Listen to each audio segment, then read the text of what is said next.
So, Dan. Michael. Thank you for joining me today for Story Joy Club. Yeah. This is our first episode where we get to nerd out about... No pun intended with the episode. No, absolutely none whatsoever. Right. Where we get to nerd out on really whatever we want to talk about. Yeah. And today, what do we got? We're going to be talking about Star Wars, but in particular, the show, The Clone Wars. All right. Which, if I'm not mistaken,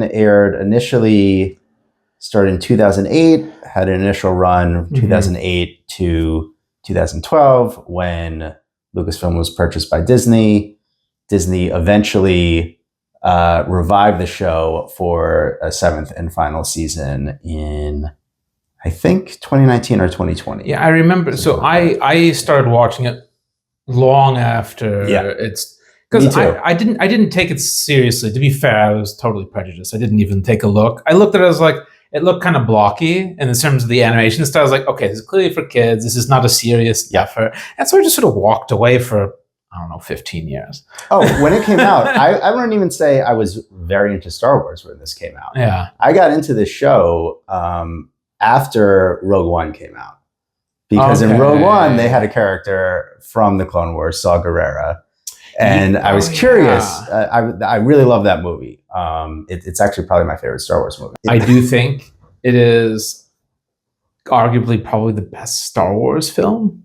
I agree. Yeah. Which is funny because if you've watched any Star Wars, you know immediately how it's going to end. Like, we're not going to see these characters again. Right. No spoilers, folks. This has been news for 40 years or something. No spoilers. At this point, I feel like you missed your boat. Yeah. Don't listen to this episode. Turn this off if you're listening. Right. Okay. So back to Clone Wars. And we were talking a little bit earlier that there's obviously the film that I think more people are going to know about.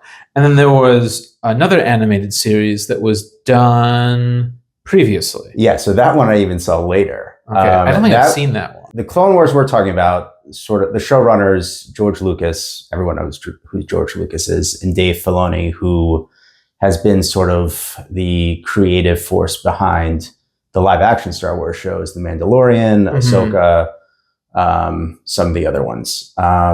That before their Clone Wars show, which started in 2008, there was a previous 2D animated Star Wars show that was created by Genndy Tartakovsky, who people would know from Samurai Jack, Dexter's Laboratory. So he probably did the same animation style? Same style of animation. People rave about that show. That show is not considered canon, but it introduced characters like Asajj Ventress. It came out between Attack of the Clones and Revenge of the Sith and had General Grievous before he ever appeared on screen. So a lot of people really like that show. They didn't do, but somebody did a mashup, extended version of Revenge of the Sith. I forget what it's called, but it combines the Siege of Mandalore arc in the Clone Wars.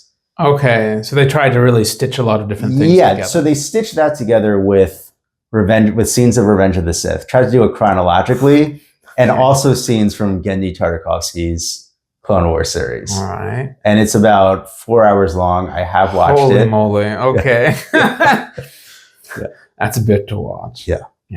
No, I mean, again, a little bit of a tangent. Love Samurai Jack. Very different vibe from Star Wars, but a lot of fun. I thought it was a really unique animation style. So you feel like this previous show is worth a watch. Oh, definitely worth a watch. All right. For sure. I'll probably go back and catch it up because I haven't watched it, but I was like, I like Dexter's Lab. It's quirky, but it works. And the animation style is interesting. Samurai Jack, I've loved for years. Yeah. I can't quite explain it. I was like, yes, I'm here for it. Yeah. Well, I mean, knowing you, that kind of, it's sort of episodic, like, Star Trek, like, parts of the Clone Wars is. There is a general arc, but yes. But then there's a lot of side quests. Did you watch the final season that when they revived it? No, I didn't. I missed that. I think I was not paying that much attention to what was happening. Yeah. So I totally missed it. Definitely worth watching. Yeah. All right. So back to Clone Wars. The series we're talking about, you said started around 2008-ish? I think 2008, yeah. Okay. So let's start with, what do we like about it? So nothing. No, I'm kidding. Thanks, folks. That's it. That's a wrap. So for me, there's a lot of things I like about it, but at a high level, I think, along with a lot of other Star Wars fans, the prequels were kind of underwhelming, to say the least. I actually will say I do. While it's rushed in some regards, I think Revenge of the Sith is the one movie of the three that is rewatchable for me. So I haven't watched them again in a while. I think it's just painful to watch some of that stuff, like the Anakin Padme thing and a bunch of other things. So that's corny as hell. I mean, I'd say when I saw Attack of the Clones when I was a kid, I had a much more positive, even though I didn't love it, view of it than I did on rewatch. I was like, okay, this was actually pretty bad. But this is also a great study in contrast. Now, when we were talking about doing this today, I mentioned this. You had some great things you want to talk about as well. But since we're on the Anakin thing, this is a study in contrasts. Exactly. How Anakin was done in the prequels, the films, and then how he is written in the show, which is like, in the show, it's like, this is a character you root for. This is a character who feels complete, who feels like a real person, who you like. Because like Anakin in the films, he's either boring or whiny, or things are just like, this is not compelling. He has an arc, but you feel like he's just being pushed through the storyline to some sort of inevitable conclusion. So I think like you said, he's not likable from the get-go. Even the child actor who played him, as a kid, he's kind of a spoiled kid. You don't really like him. Right. And I kind of want to be kind to the actors here, because I know particularly the poor kid, I think a lot of fans, very inappropriately, were not kind to him in a very public way. I think it's down to the writing and the directing, kind of full stop. Like we've seen, was it Hayden Christensen, right? He's done a better job. Turns out he's a good actor, right? And he can act. It's like, okay. But then also you look at those prequels and you see just like a laundry list of like very A-list actors. You've got, somehow they managed to make Samuel Jackson look mediocre, and that's a feat. Yes. Yes. I think Ewan McGregor did a pretty good job. Liam Neeson did a pretty good job. Mm-hmm. Natalie Portman, not her best work. But she's another great actress. Right. Like these are all, and like none of them was just like, I love Ewan McGregor. I think Liam Neeson's great. But I was like, none of them looked amazing. Yeah. Some of you are like, I'll give you like an 80. It's like, it's not terrible. Right. But like some of them just like, this is, I mean, you're just pushing out this line and there's just no heart behind it. Anyway, minor diatribe on that one. So in the show, Anakin is a full person, a full character, someone you like, someone you're emotionally invested in. Right. And a lot of writers talk about this. Like if readers or watchers can't get emotionally invested into something, it's kind of a waste of time and you failed as a storyteller. At least I think. Because otherwise, like, what are you here for?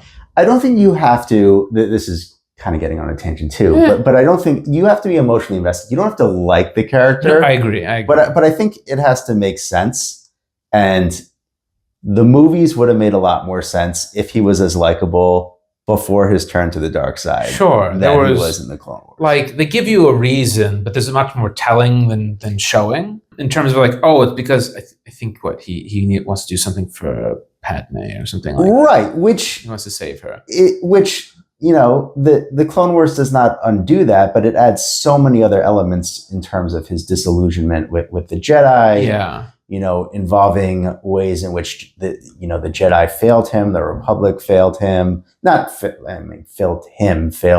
the galaxy they were a part of. Right. Well, I mean, again, there's another thing we've talked about previously.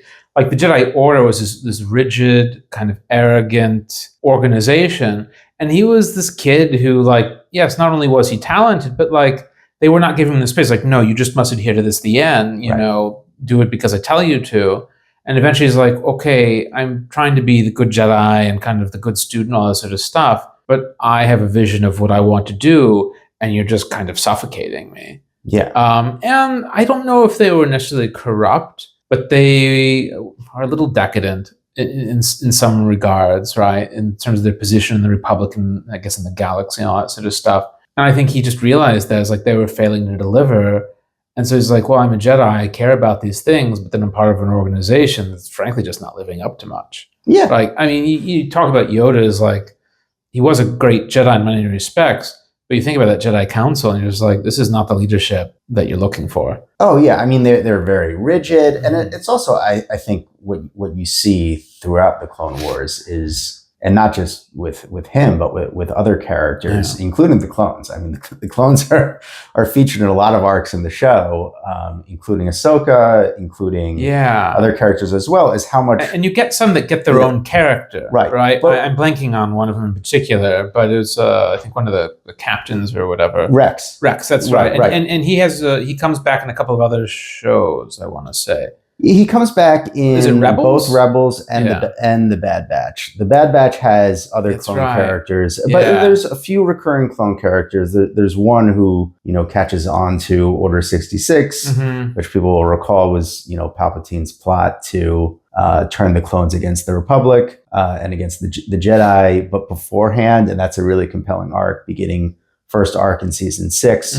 But where I was going with sort of how they develop these characters is they really show how the experience of war and political turmoil for a period of 10 years drains on them and causes conflict, and how much that affects them. And that's a big contributing factor after you watch the Clone Wars, clearly towards Anakin's turn. And you see it even how it affects characters who still fight, with the rebellion, still are aligned with the Jedi. How you see by the end of the show how it affects Yoda. The show is just much more, even though it's an animated show in many ways marketed towards children. Ostensibly, yeah. It's much more layered, much deeper. It really does a better job. Sort of naturally, it's a 7-season show of world building. It helps. They've got a lot more time. Tell a story. Exactly. But even with, we'll call it the abbreviated time for the films, look, I think this has probably been talked to death on the internet at this point, but like George Lucas was like, special effects are cool and I have budget and I'm famous, so I'm going to just go do this, and kind of no one really said no. Yeah. It's kind of like how you have a novelist and you're just like, what this guy could have used? A good editor. Right. Yeah, and I think there's some redeeming aspects to the movie. I think, they don't flow well. I think most of the Phantom Menace you could have done without. But one other thing the Clone Wars does is it takes, some minor characters or even major characters from and different, alien species from different planets and builds out their plots, a lot more, which when you have sort of the canvas that Star Wars provides and you have that much time, you can do that with a show like the Clone that's Wars. One of the great things about Star Wars, you can make it very expansive because in a very vague, abstract way, it's galaxy spanning, right? Yeah. And so I think the whole planet where Maul is from and that whole storyline.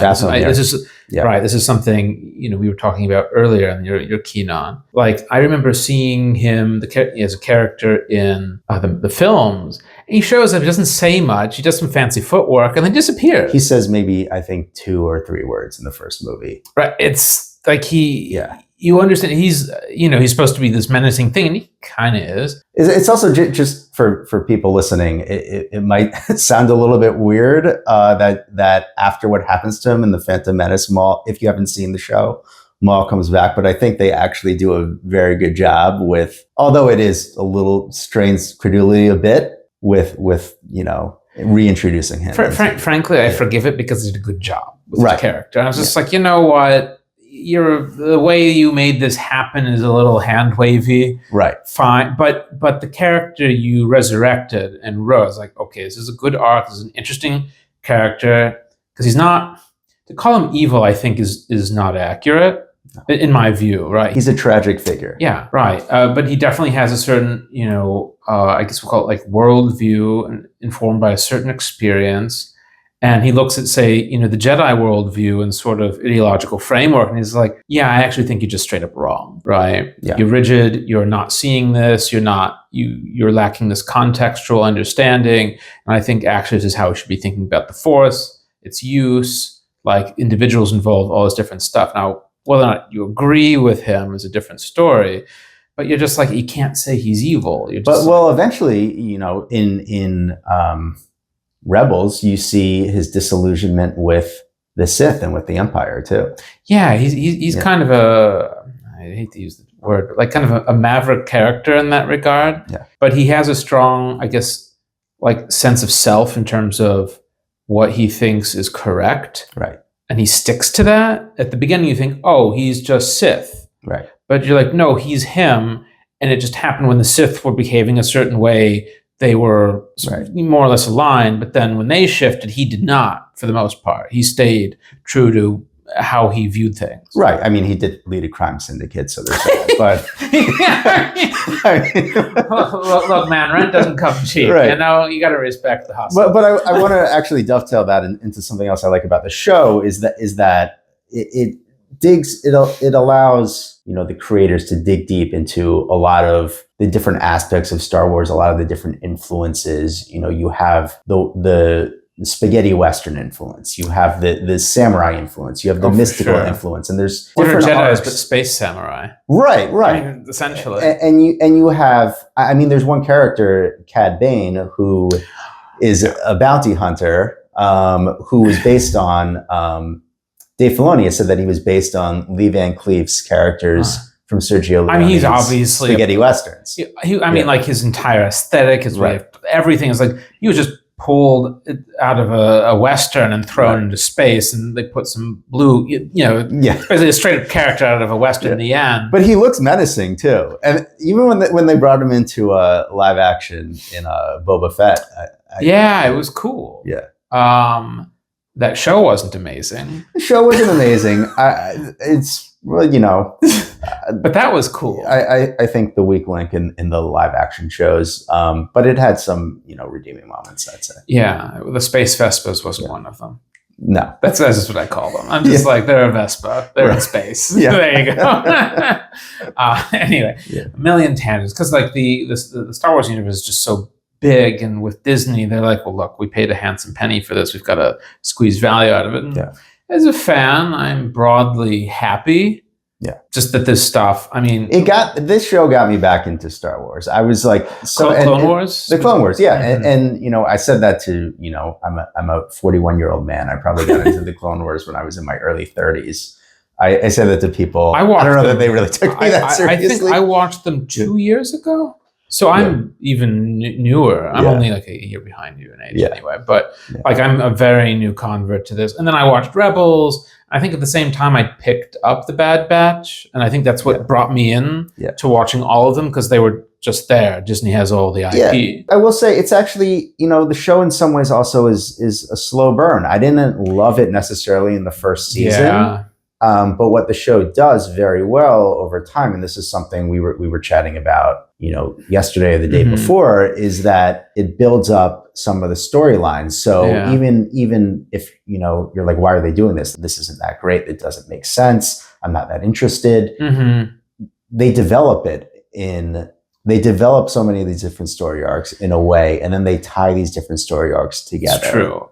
It definitely takes a little bit to find its footing. I think my guess, I have no idea, is that they weren't sure actually who they wanted to be. Yeah. Are we a kid show, or we keep things simple and like light and predictable, or are we something else? And I think they ended up, I don't think it's going to ever be quite as iconic as Avatar: The Last Airbender, but they went in that direction, where it's a kid show, but there's a lot of actually like complex things happening there, deep things, dark things, even like all that sort of stuff. Well, yeah. I mean, you see that in a lot of animation that works for both kids and adults. We brought up Samurai Jack earlier. I think, the final season of Samurai Jack is not a kid show. I will say that. Okay, it was even, I think, released as TV 14 or above that. But Pixar films, I mean, you go to see a Pixar film in the movies, half the audience now is like adults without kids. Yeah. I mean, they tread an interesting line of where it's like, it's family friendly, and there are some, I guess we'll call it mature concepts. Yeah. But I still think it's a little formulaic. Like, they figured out where that line is, and they just sort of punch it out. It's still good pretty good storytelling, but it is, you can sort of see the format. Yeah, I agree with that. Which kind of makes it a reliable delivery, both from the audience perspective and the investor perspective. Yeah. Anyway, so yeah, Clone Wars, yeah, I think initially, it is what it is, and they have some general stuff. To your point about some episodes, you're like, where are they going with this? I think there's a good number of episodes that are just straight up context builders. Yeah. Like they go into this planet to do this thing, you encounter this character, and then he or she kind of disappears for a while, and they come back. It's almost like they seed it. Like they're like, we think we want, I wonder, we think maybe we want to do something with this. We're just throwing out the option for themselves. And then they pull it back in later into some sort of interesting, sub arc or part of a. But that's part of the beauty of the show too, is that when I, talk to people about this show and they don't necessarily want to spend time watching 7 seasons, I say, it's a commitment. Well, check out these arcs or these episodes. Yeah. Especially people who are now watching the live action shows, because there's a lot that ties into that, was first, sprouted in the Clone Wars that they bring back in the live action. Yeah, shows. I mean, I think frankly, Ahsoka, the live action, really only exists because of Clone Wars and Rebels. Yeah, I mean, Clone Wars introduced her, and she also was a character who developed a lot. I mean, she was a kid at the time. Literally, her character, I'm not talking about the voice actress. Yeah. Her character was a child, a little annoying in a lot of people's perspectives, even like characters in the show's perspective. Yeah. She has this, nickname Snips, and then sort of evolves by the end of the show in a way where that really shows her development into a very likable character. I have no idea how old she is. I want to say she's somewhere between 10 and 13 when she starts. Yeah, which then in Ahsoka the show, they do, in the flashback episode they show, sort of getting to my point I was raising earlier, how much of a toll for a 10 or 13-year-old kid fighting in war that takes on you. Yeah. And spoiler alert, at some point, and this is, one of the great arcs of the show, she leaves the Jedi Order and is disillusioned. Yeah, well, because I remember vaguely, it's like she's falsely accused of something. Yes, there's an attack on the Jedi Temple. The Jedi Temple is bombed. It actually is by another Jedi character who's around Ahsoka's age, named Barriss Offee. Yeah. If people have seen it, they actually do an arc. They did these mini animated vignettes, I'd call them, called Tales of. Have you seen that series? It's like there's Tales of the Jedi, Tales of the Empire, Tales of the Underworld. Watched them. But they explain her arc actually. So she's the one who actually bombed the Jedi Temple. The Jedi framed Ahsoka for it. Tried her. She was eventually acquitted. I don't remember, specifically how. But she's disillusioned with the Jedi because of that experience. She leaves. She still, eventually comes back, fights for all intents and purposes on the side of the good guys. But she was Anakin's apprentice. And that is another thing that led to Anakin's disillusionment with, her being falsely accused and people not. Because they're very close. And I guess that's a very anti-Jedi thing. Right. But they formed a bond, right? Which you're not really supposed to do in that way. Yeah. But I'm just like, which is kind of an absurd thing if you think about it. It's like, I get it. You want to make critical decisions without being, having them colored by deep emotion. But it's just like, but they're still human and they feel these things, and you've got to figure out how to navigate that like anyone else does. So yeah, again, the Jedi Order sort of rigidity comes to bite it in the butt. Exactly. Because they lost some of their best. I don't know that's entirely why Anakin went the way he did, but... Well, it's just there's so many other elements than just the evil dark wizard sorcerer threatened Anakin that his wife was going to die and he's the only one who could save her life, and therefore Anakin is going to become an evil person who's slaughtering children and becomes a dictator, which doesn't make a whole lot of sense. No, that was like, I was just like, sorry, this just doesn't add up. The math doesn't math. Yeah. But in this one, you see it's over time. It's a lot of small things and some big things too. Yeah. And you're like, I think you made the wrong choice, but I understand how we got there. Yeah. Right? At least the disillusionment is like, oh yeah, that totally makes sense. Jedi Order totally screwed up here, right? It's definitely in the wrong in so many respects. Now your solution, not ideal.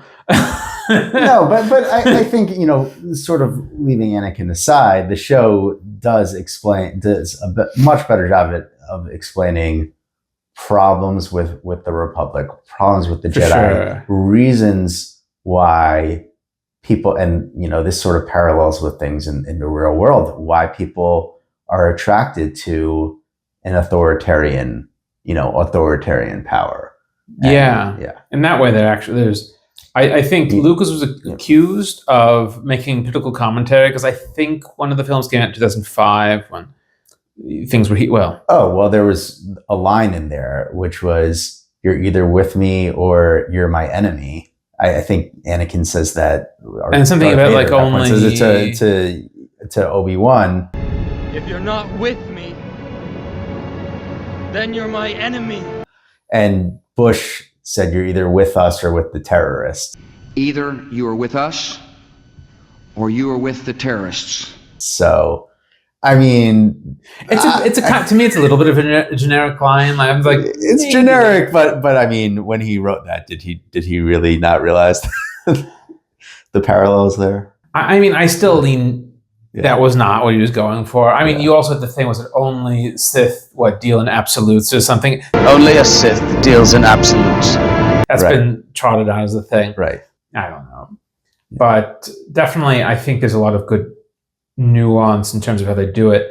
And when you watch the films, all these senators and such, like the one from Alderaan and all these sort of folks, they're sympathetic characters. It's like, they're trying to save the Republic. The Republic's the thing worth saving. It's the good government. Yeah. But then in the show, you're like, okay, the ones fighting against it aren't necessarily good, but the Republic isn't exactly looking great either. Yeah.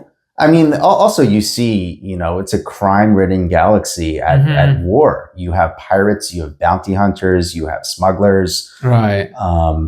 No planet is safe. I mean, the whole, Mandalore storyline ends in, occupation.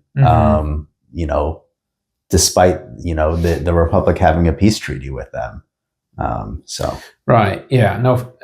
And I can see a lot of people in that situation are like, well, look, I haven't seen the Republic doing anything. It's a very classic thing. It's kind of like... It also shows the Separatists sympathetically, too. There's for the most part, no, but there is an arc where they show that Padme has a friend who's a Separatist, and they show their arguments for why, they shouldn't have to be beholden to, this centralized power on course, and the problems with that. The way I took it is basically, actually, a lot of people genuinely believed in the Separatist cause, right? Yeah. Like, we'll call it the rank and file, and a lot of people dedicating their lives to it. However, at the top, the people funding it and all that, sort of the Palpatines and General Grievous and all these other folks were very cynically leveraging that for their own purposes. So, which, again, nuance, complexity. Right. Like, the Separatists are not... The Trade Federation, too, don't leave them out. But, If only. That was another thing that didn't land well in the films. Just like, are you serious? Yeah. I'm not a Star Wars fan for trade negotiations. I want the pew pew. I mean, I'm very basic in that way. It's like that's what 12-year-old me got into this. It was a little convoluted, yeah. It was space samurai and lasers and big ships. And things I'd say that tug on your heartstrings too. Like when we're talking about the original trilogy, there was a lot of that. Yeah. Oh yeah, right. Good versus evil. Right. You had your, we'll call it, quasi-hero from totally not Iowa. Right.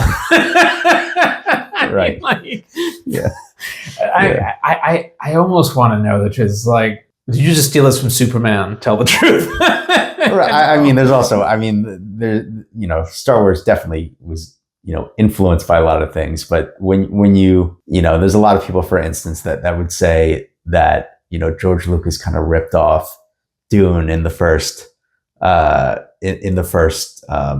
movie, with a lot of the stuff that took place on Tatooine, with, sort of with Luke kind of mirroring why am I blanking on not Paul Atreides? Paul Atreides, yeah, Oh. yeah, as like this savior figure, and also like the parallels between the Sand People and the Fremen and certain other things. I think aesthetically and with some really basic stuff he might have drawn from it. After that, the parallels, right.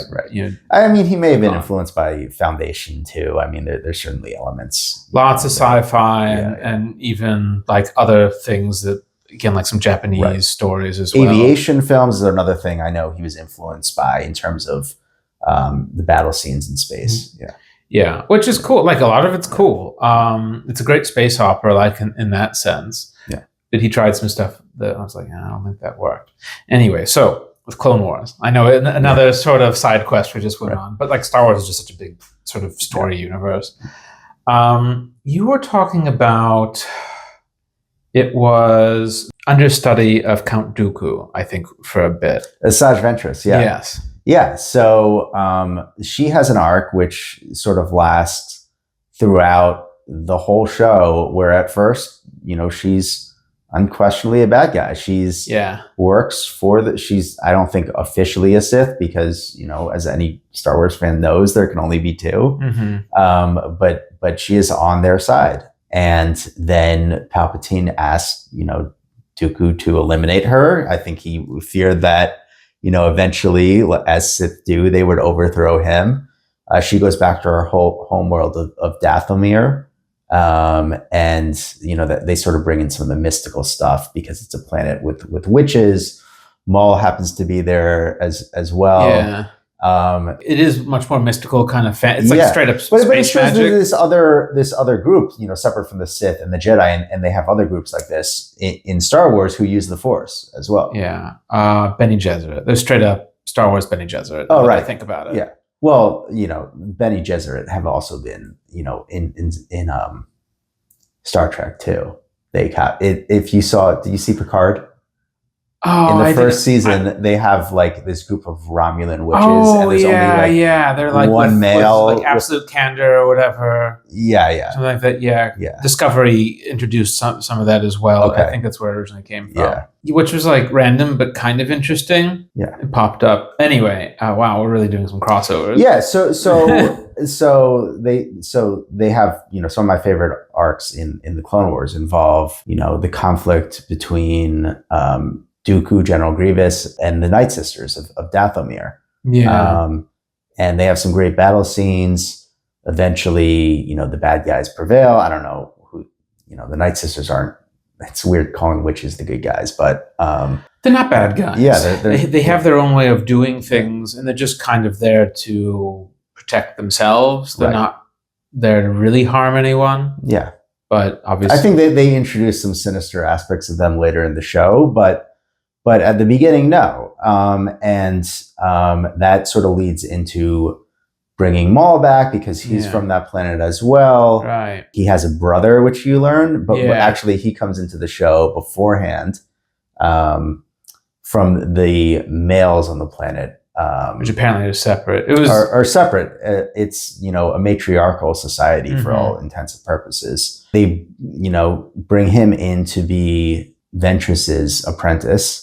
Ventress and Savage Opress, who's Maul's brother. And they're very name. Creative with the names. Yeah, I know. This is some Bond level name choices. Yeah, exactly. Eventually, are bested by Dooku, and Savage goes on his own quest to find his brother, and that's how they bring Maul back. Yeah. And then Savage is not a super interesting character, I feel. He's not a super interesting character, but he's more of a catalyst for other things. He's a catalyst. I think ultimately Maul and Savage take over Mandalore. And he's killed by Palpatine, and Savage is killed by Palpatine, and that plays a big role in Maul's arc, going into the end of the Clone Wars and then into Rebels, and so on and so forth. Ventress is quite interesting. Dooku's actually not, in my opinion. He doesn't grow as a character. He serves a purpose. Yeah. as someone who's powerful and all that sort of stuff, and I guess an apprentice himself, I'm just like, Although in that Tales of the Jedi show I mentioned earlier, they show how he became what he is. Yeah, because he was originally a Jedi. Exactly. Yeah. So and they show that he went on an expedition with somebody who was very corrupt, who was, ostensibly a protector in a mob sense of a planet, and Dooku, realized that he was stealing from, the people he was supposed to protect, and then that contributed to his move to it's a good arc because like in the films and I guess in Clone Wars the show, you don't really get a sense. Like there's some vague reference to like something happened, therefore he chose this, but that's kind of all you get. Yeah. But yeah, Ventress is interesting. She shifts from like kind of like, okay, a recurring kind of bad guy who always gets spoiled. It's a bit of like kind of a gadget thing, right? I'll get you next time sort of business. And then she kind of has this when Dooku's supposed to like kill her and all that sort of stuff, and she goes on her own little personal journey of whether it's self-discovery or what have you, and she becomes just in the gray, right? And like a lot of other characters, kind of disillusioned, a bit cynical, has her own motivations and goals, and comes in and works or doesn't work with people as needed. But you definitely feel like, oh, she's not a bad guy. She's also a victim of a lot of different things as well. She's a victim. She was a victim of, I think she was sort of forced into the Sith's hands against her will to begin with, and had her time as a as on in the dark side, and then realized that wasn't the right way. Eventually, sort of becomes a better character. She teams up with Ahsoka at one point, and then she comes back in the Bad Batch and helps the clones who are fighting the Empire as well. That's right. Yeah. She pops up here and there as is convenient, I suppose. Right. Yeah. That happens quite a bit. Right. Yeah. No. Overall, there's just a lot of interesting minor and major characters. Maybe a little off into the tangent, but I think that's why Ahsoka, at least the season 1 that has been out, I was a little underwhelmed by. Because Ahsoka, the animated character, both in Clone Wars and then later in Rebels, though she's not as present in that one, is much more in my opinion, more interesting. And I'm just like, what happened? It just sort of felt like, yeah, of course she's going to be a little disillusioned, all this sort of stuff. But this kind of looks like someone who's just kind of given up. And it wasn't clear why. And the way the character was played, and I don't know if that's because of the actress or because of how it's written and directed, I was like, this is not super compelling. Like, even when she showed up, I think they tested it out in Mandalorian. I think she was better her character was better in her own show than it was in that one appearance in The Mandalorian, the one appearance in Boba Fett.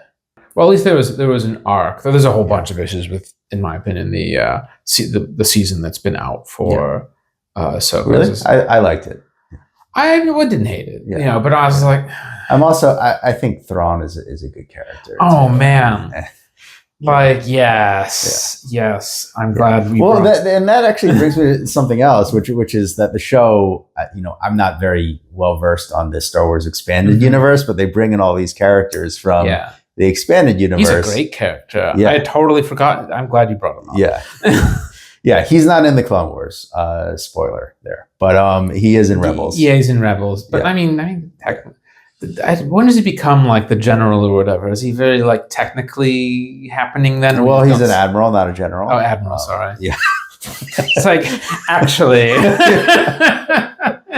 I think when they first introduced him in Rebels, he's an admiral. Yeah. What you sort of figures is he's probably been around for a bit. Yeah. So it's a pity that he's not in Clone Wars. I think for me, because these are kind of continuations of the same story. Yeah. Where one ends and the other begins, particularly when you had the delay in like the last season. Yeah. Is a bit. I sometimes forget myself because also when I watched them it was like successively. Right. So there was no break in between where I waited years for something else to come out. and it was just natural, like, oh yeah, this was in this show, and that was in that show. Yeah, I did the exact same thing. But yeah, okay, I guess it's going to another show, but he's a great character, and definitely want to dig into him a little more at some point, because he's just so, like, just interesting. Yeah. You like, obviously he's a serious opponent. Like, he's not some sort of clownish evil guy. Yeah.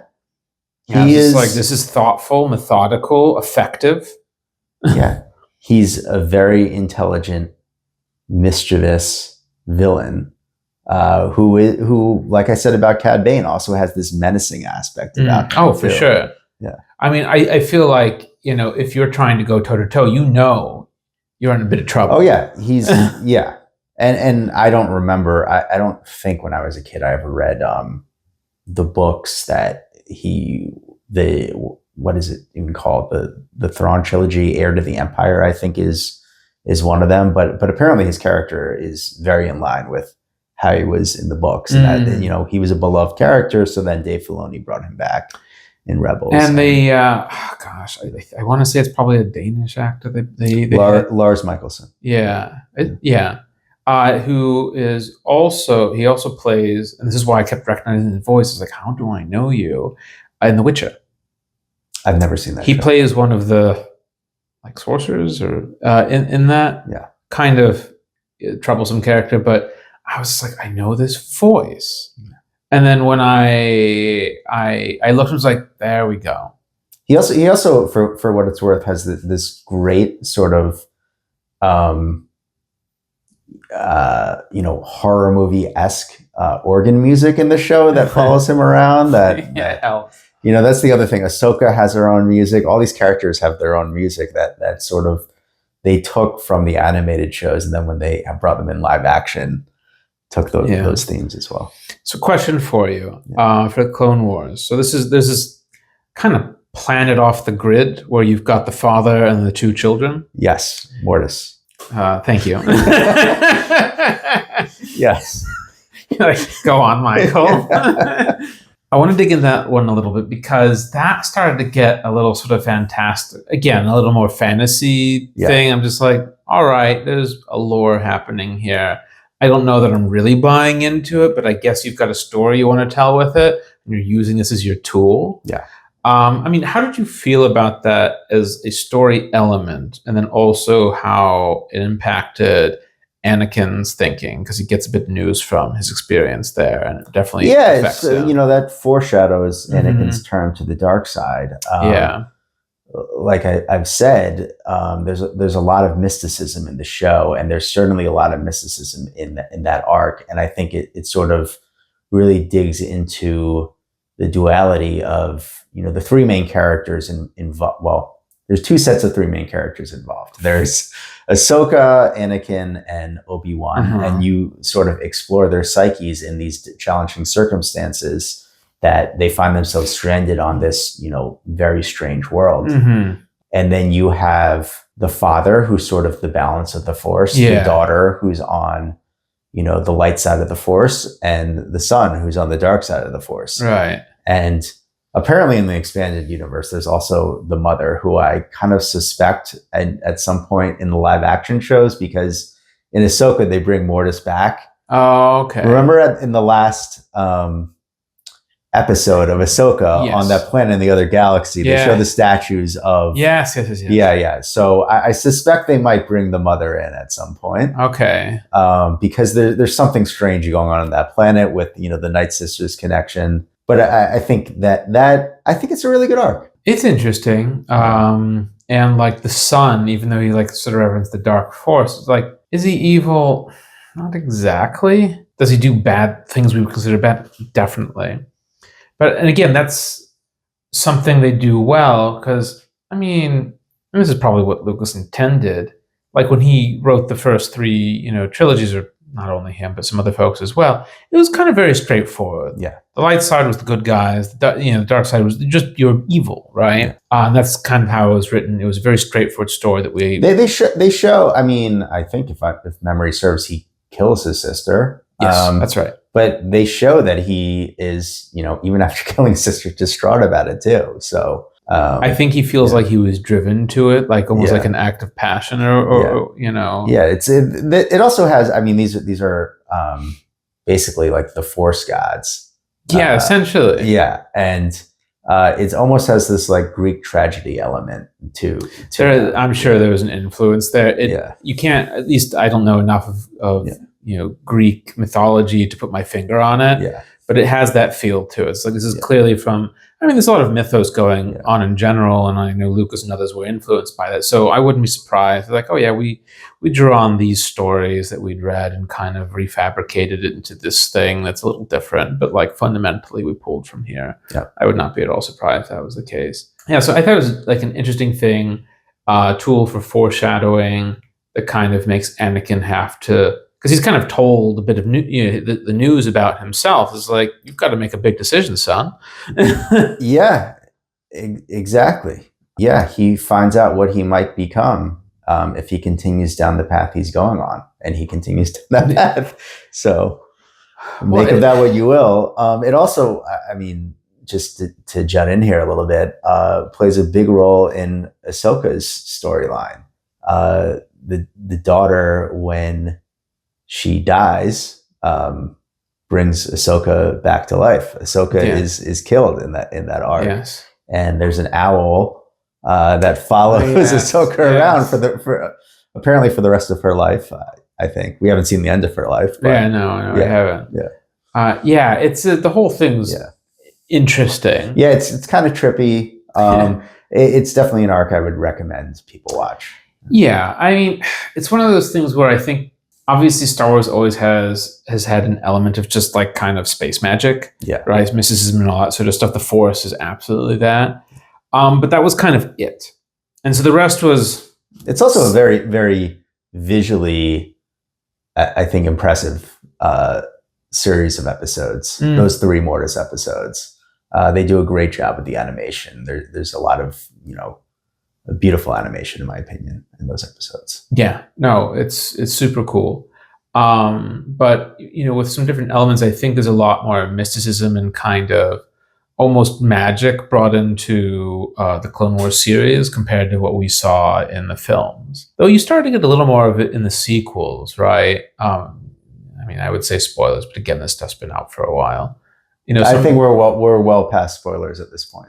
Yeah, it's like, folks, go watch it. And if you're listening to this and you're like, I wonder what happens next. Like, well, we might tell you, or we might go on another tangent. Stay tuned. But the scene where Yoda lights the tree on fire. You love my descriptions. I was like, I have vague memories. Like, this thing happens. I know the gist. And all that sort of stuff, you're like, all right, this is not really explained. I thought they couldn't do anything, but I guess they can. Yeah. From the other side. Oh yeah, as a Force ghost. Yeah, that is a little weird. Yeah. Right. I was like, okay, then what, are you just immortal at this point? Like, if you're able to, anyway, it was one of those things where I've got questions, but I'm just going to keep eating popcorn for now. They also have that scene in the cave on whatever planet that is. Where Rey sees, all these different visions of herself. So there's a lot of sort of mystical, trippy sort of stuff. In right. That seems like it's drawn from Luke's own experience in Dagobah. Yeah. Right. Well, I mean, it's the middle episode of the sequel trilogy, so it kind of is the Empire Strikes Back of the sequel trilogy. Yeah. No, I'm not a huge fan of the sequel trilogy overall. I'm not at all. I do think the last movie, I'm just like, I'm sorry. I think the last movie is far and away the worst movie in. That's a J.J. Abrams special, as far as I'm concerned. Right, yes. I remember early days. Again, we're going on another fun tangent here, but I liked him, and this comes from the revival, like the reboot of Star Trek. So I think 2009. Yeah, I was like, cool, they're doing it, and it was neat. But then I realized, like, oh, he's just putting in all the stuff we would love from, like, the films with the original series crew and this other stuff, and just running us through. He's like, oh, you love it? Here's that. I'm just like, oh, wait, where's the original story? You're just feeding us what we already like. Yeah, I mean... And he did that again. And I think The Force Awakens is kind of a regurgitation of A New Hope as well. Yeah. Just Rey is, the protagonist instead of Luke. Right. It was a very, I definitely, the last film in the movie series was just a really disappointing storytelling. It was pure choice. fan service. But I genuinely, like, okay, I don't spend time on the forums because Star Wars fans can be a special lot. No, neither do I. But I just talked to a lot of people, and just the general consensus is like, wasn't great. I think there is a split with The Last Jedi. I think a lot of the real Star Wars fans have a pretty negative opinion of that movie. Mm-hmm. But I know people who like the movie. When I first saw it, I liked it myself. Yeah. I don't know many people who liked The Rise of Skywalker, if any. I don't think I've met one person actually. It's this would be a good one, another good one to explore. Not just because we agree that we don't like it, but from a storytelling perspective, what was potentially good, choices that were made, and how we feel about them. So we might want to put a pin on that one, but I'm thinking we should definitely explore that more because it's an interesting one. There's a ton of budget, and I think a lot of hope in those films that didn't necessarily pan out. So where does Clone Wars sort of sit in terms of my pantheon? Yeah, the Star Wars universal pantheon. I mean, like I said before, above or below Solo? No, I'm just trolling you. It's fine. Yeah, hopefully. Definitely above Solo. Yeah. That one's towards the top. Pound for pound, taking the whole show, it might be my favorite. And this is why when we were talking about different topics to do, and I was looking through suggested topics you had, and I saw Star Wars, this is the one I wanted to talk about, just because I like it the most. And I think it adds the most value to me. It, does the deepest, most extensive world building of anything Star Wars has done. I think in the 2 seasons so far they've done of Andor, that might be, I need to watch season 2. I've been negligent. Yeah, that is a failure on your part.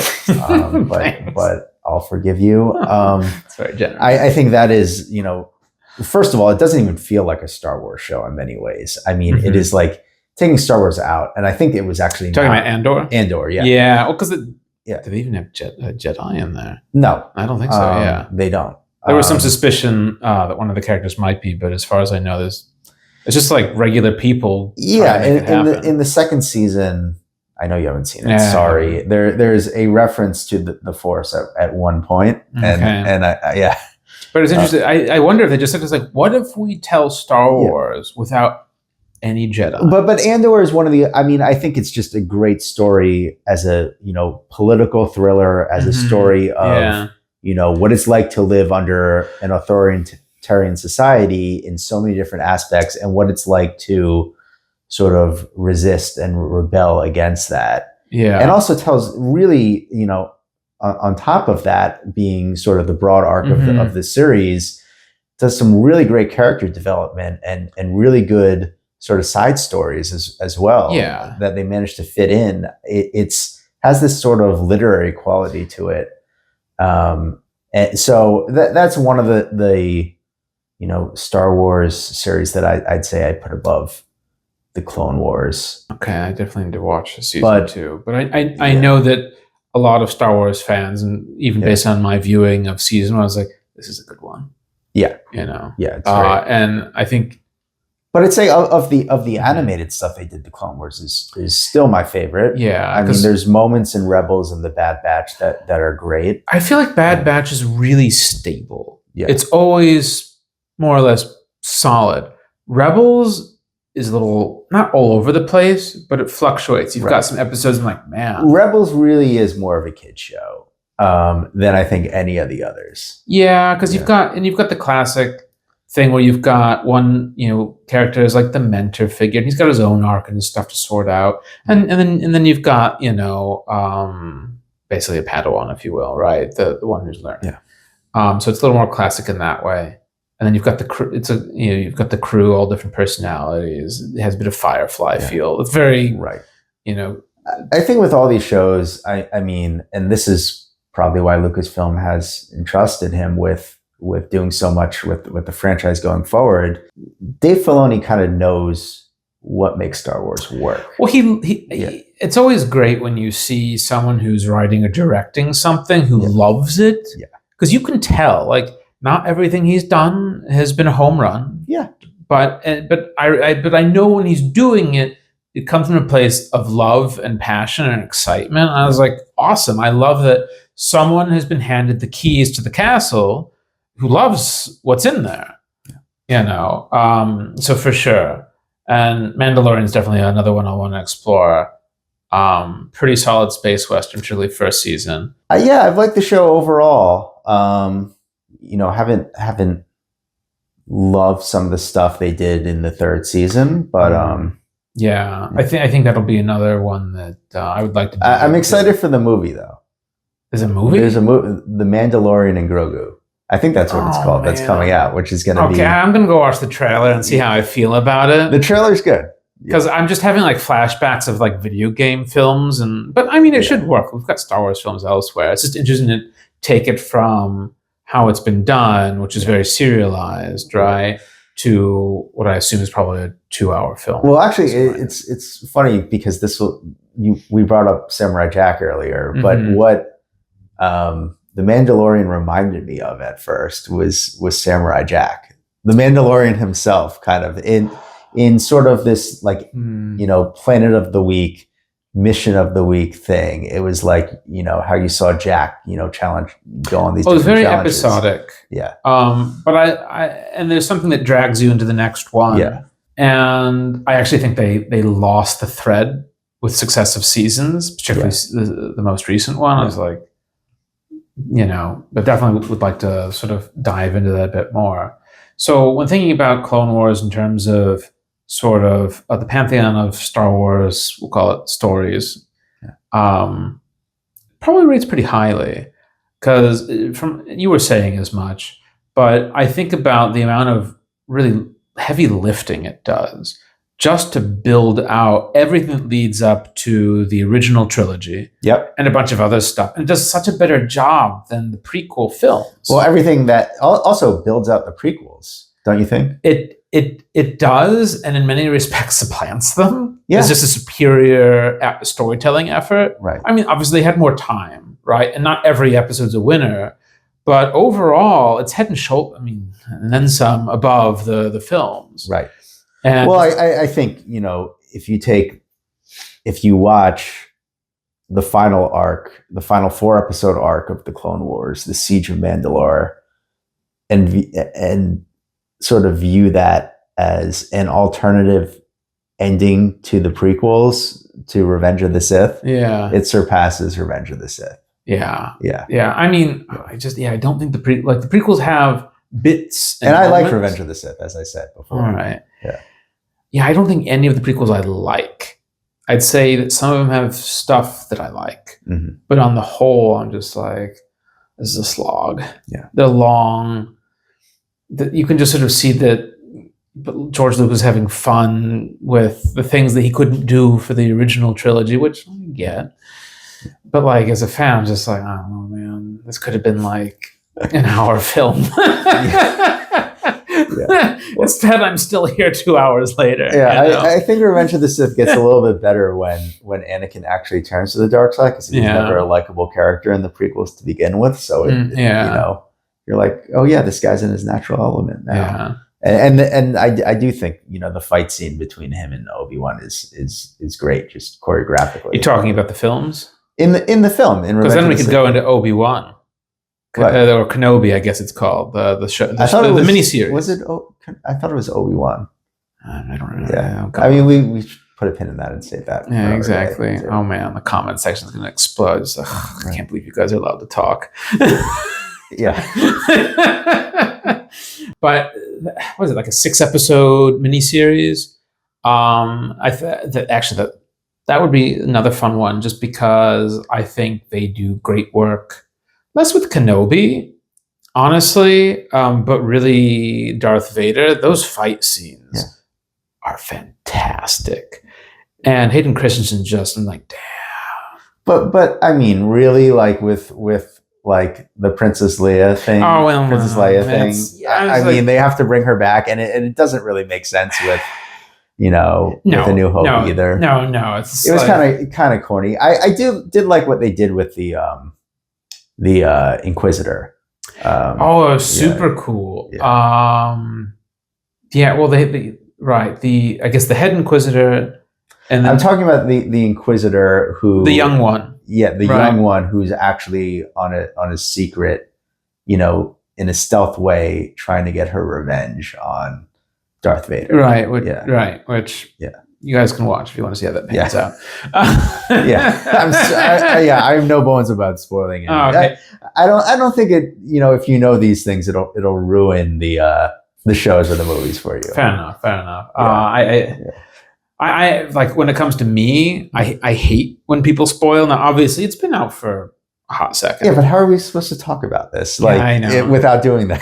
Well, okay. So like when we do Kenobi, it'll just be like, BT Dubs, we're doing this. We're going to talk about the whole thing. Right. So if you haven't watched it and you don't want to know, don't tune in, or watch it first and come back. Right.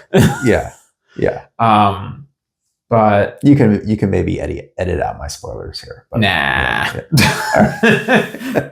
Okay. A 5-second podcast. Yeah, exactly. Exactly. Like, literally all of the spoilers. Right. All we do is talk about what happens. Right. Because we've talked about the Clone Wars, we've talked about Rebels to some extent, we've talked about Ahsoka, we've talked about Mandalorian, we have talked about a lot of the Star Wars universe. I just sort of, where it stands, like I think it does a lot of just great work of being like, wow, this is such a compelling story, like the whole thing. There's aspects the tapestry. There's aspects of it that remind me. I mean, this comes across specifically in the Mandalore storyline because you have various different rival clans and factions. But there are parts that remind me of Game of Thrones in the Clone Wars. In terms of being, an epic that stretches over various seasons, there's various different locations, and various different shifting alliances, exactly that end up, intersecting and culminating by the end of the show. Yeah, there is an element of that. I mean, it's super complex and just so much is fleshed out. Obviously, they get 7 seasons? 7 seasons. Yeah, 7. Right. And then there's a whole bunch of episodes that they had planned that they never did. Oh, they did. Okay. Yeah. And the end. It's been a bit since I watched it. Obviously, for anyone who's watched anything Star Wars, fundamentally, you know how the Clone Wars ended. So that is absolutely the least spoiler ever. Yeah. But I think ends on a high note. Ends on a. I mean. Well, a high note storytelling wise. I mean. Yeah. I think a lot of shows, period, and even books, any sort of story, like long running story, struggles because also there's so much pressure. Like you've built up this whole thing. How do you end it in a way that is satisfying? Yeah, and it was a pretty satisfying ending. Very satisfying. You had this great emotional build up and intensity, and a crescendo, and then I won't spoil it, but I do think that final scene in the last episode is a very memorable scene. No, it's very great. Emotional scene as well. It's great. Yeah. No, it's really good. I think that's why it makes it impressive because I totally wrote off, again, going back to the beginning of our discussion, I wrote off this show for years because I was like, it's for kids. This is just going to be some basic whatever, And then when I finally sat down as a late 30s guy, I was like, this is pretty all right. And I'm really glad I watched it because I think in a way it drew me back into Star Wars. I had prior to seeing this, I had seen Mandalorian, which did a lot of work for me in that regard. I was like, so like particularly season 1, even season 2. I was just like, I like this. Yeah, you're keeping it simple, space western, go. Yeah, it's cool. I love it. And you've got Baby Yoda. Yeah, adorable. It works. I mean, I know what they're doing. I'm wise to. I was like, I don't care. Yeah. I know when I'm being manipulated. I'm okay with it. Yeah. And so it's just really well done. So Clone Wars. Not every episode is like the best, but like on the whole, just really good world building, really good character work, good arcs, stuff that just makes what happens later in other films and such, one, makes sense and be more interesting. And like Darth Vader is like, like in the original trilogy, he has his arc there as well, but it makes sense at the end. Actually, how Luke was able to, and I'm definitely not spoiling anything, at this point. It's like kind of bring him back at the end, right? I was like, yes, because that's where he started. And in many respects, it's like, and he says, I think he said something like, you saved me, right? From himself. Because he's like, actually, in a way, this is not who he wanted to become. That's not who he was.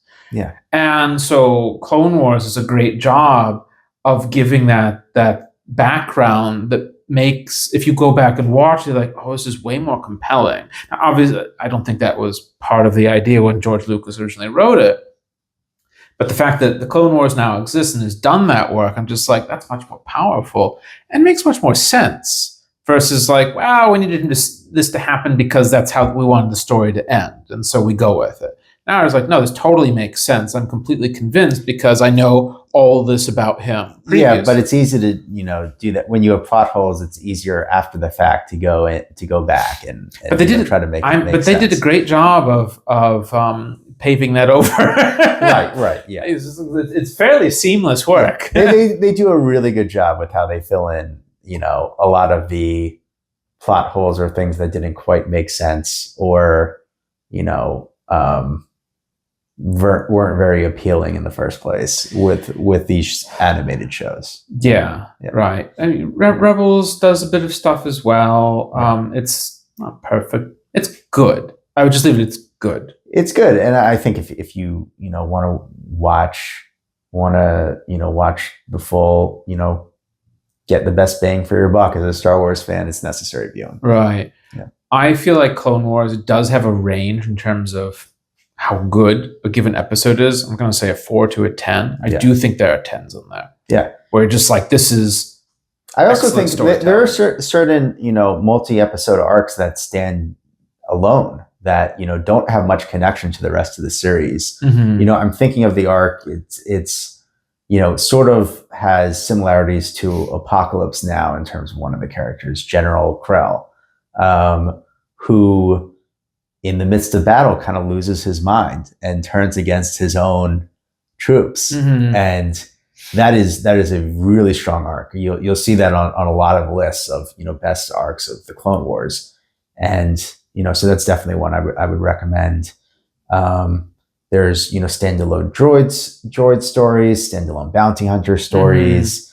Mm-hmm. We talked about the Mortis trilogy, which, for many years was standalone until they eventually brought it back. Mm-hmm. But I think that's one of the great things about the show as well. Yeah. So they're doing some good work. Not everything has worked out. I feel like they got, there's Acolyte. We could dig into that at some point as well, which is, I'd say, interesting. Yeah, I'd say interesting. I enjoyed it. Wasn't blown away. That's kind of where I landed. I was like, good, not great. I would have been interested to see, and I know it was canceled, but I'm not convinced they won't in some form try to revisit it. I didn't know they'd canceled it. I guess it just didn't get enough traction. Well, it cost too much money. The budget was too big and too small viewership for them to justify renewing it for another season. That's at least what my understanding is. They've continued, I think, it did seem like a pretty big budget. Yeah, I think they've had some comics that have continued or referenced some things that happened in the show. Right. But, I think, again, this is another sort of great thing we could probably put on the shelf for now for a future discussion. But I like how it tells the story of the Jedi and also the Sith in kind of the pre-dying days of the Republic and all that sort of stuff, when the Jedi Order is more or less at its height, right? But also all the other things that are kind of foreshadowing to what's going to be a problem for it down the line. It captures an era that, obviously was integral to the original story that, we never really saw before. Yeah. And I think that's the case with, the Clone Wars, Rebels, Andor as well. And there's some solid fight scenes. There's some Star Wars across. I'd even say, well, I don't know about the sequel trilogy as much. Exactly. In a lot of it, they have some stuff, but mostly it's the fight scenes are very good. Yeah, I feel like they really landed. You've got some cool ones, obviously, in the Clone Wars, like the show itself. But like, Acolyte has some good ones. Mandalorian isn't technically a thing, but you still got some good fight scenes in there. Oh, Mandalorian, absolutely. Yeah, very cool, very very cool stuff. And I was just like, look, guys, at the end of the day, this is a space opera. Yeah, and so like, I need some drama, in terms of like what's going on. And so it's good that they, I think, did a good job of that. But again, you've got people for the most part in charge, or at least kind of running it more or less, who love what Star Wars and are trying to tell those stories well, even if they don't always quite hit the mark. Yeah, that's why I don't come down too hard on it. I was like, because I just know it's coming from a good place. Like, you guys love this stuff. You tried something, it didn't work. It happens. Yeah. Boba Fett's a great. They could. I don't think anyone's going to take a risk at this point on that one, because I don't think it did well enough for the one season that was released. Certainly, reception-wise, it did not. No, I don't know what the viewership was. Yeah, but I mean, they would struggle. Like, they probably could make it better, but anyway, that's probably a discussion for another time. Yeah. So, long story short, Clone Wars, worth a watch. Does a lot of great legwork to just tell about the fall of the Republic, the rise of the Empire, a lot of key characters, brings in some new ones. I mean, it's just a lot of great work that fleshes out the universe and makes fleshes out things more compelling. How this universe worked every day on various different planets for various different people, various different cultures. Really an expansive epic, and as you said, well worth a watch. Definitely. And so for those out there who haven't watched it, a Star Wars fan, a Star Wars curious, definitely recommend it. I mean, obviously it's 7 seasons. It's like 20 plus. As I said, though, it is something where, you don't have to watch the whole thing. You can watch. Unless you're a completionist, in which case you definitely have to watch the full thing. If you're a completionist, yeah. But, what you can do is find arcs that other people either recommend to you, you read are good ones, watch those, and you might watch that and say, oh, who's this character? What's their backstory? And then go back. Yeah. And then, by the end, you'll notice that in other arcs, and you'll eventually watch the whole thing. There you go. So really, it's we're all just tricking you into right. Yeah. Certain arcs are simply a gateway drug into the full thing. Right. Exactly. Yeah. I think the full body of work is like well over 100 episodes. It's like 20 plus. Well, it's got to be, because each season is at least 20. Yeah. So. No, 6 is 12. Oh, okay, my bad. And then 7 is 12. So I mean, you combine that, that's 24. So 6 seasons, 5 seasons that are about 22 episodes. It's so 100 plus or minus. Yeah. It's a lot. It's a lot. Yeah. Anyway, definitely recommend it. I think it just does a lot that as a Star Wars fan I appreciated, and I think it's helped me enjoy some of the stuff that probably wasn't as strong otherwise that it would have been made. There was a Jar Jar Binks arc that people listening who have not seen the show will not believe me, but it's worth a watch. Yeah. I forgot about that. I'm sorry. There is no amount of retconning that can make me like that character. For at least comedic effect, I mean, if you like cringe comedy, yeah. Well, the actor who voiced Jar Jar Binks played the Jedi who was in the 3rd season when they did the flashback in the 3rd season of The Mandalorian. This one I don't want to spoil because it's a little bit that one's a little bit more fresh. Okay, I'm gonna have to think about that one. Yeah. That's funny. Yeah. I feel bad for that character just didn't work. I'm sorry. Yeah. Sorry. Yeah. All right. Well, thanks a lot, Dan. This has been fun. And I think based on this conversation and the tangents, we'll be back with more Star Wars deep dives and fun. It's been a pleasure. Yeah. Awesome. Well, thanks a lot. Thank you.